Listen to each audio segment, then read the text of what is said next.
sulit menang karena main 90 menit berat. Kenapa? Karena gizinya tidak bagus dan banyak pemain bola lahir dari kampung.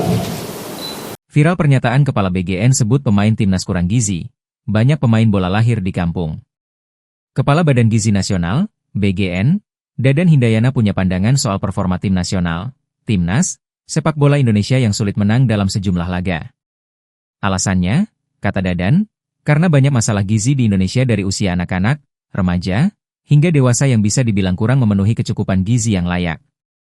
Selama bertahun-tahun, performa timnas Indonesia yang berada di bawah Persatuan Sepak Bola Seluruh Indonesia, PSSI, sangat dipengaruhi kualitas asupan makanan. Kalau PSSI itu sulit menang karena main 90 menit berat. Kenapa? Karena gizinya tidak bagus dan banyak pemain bola lahir dari kampung.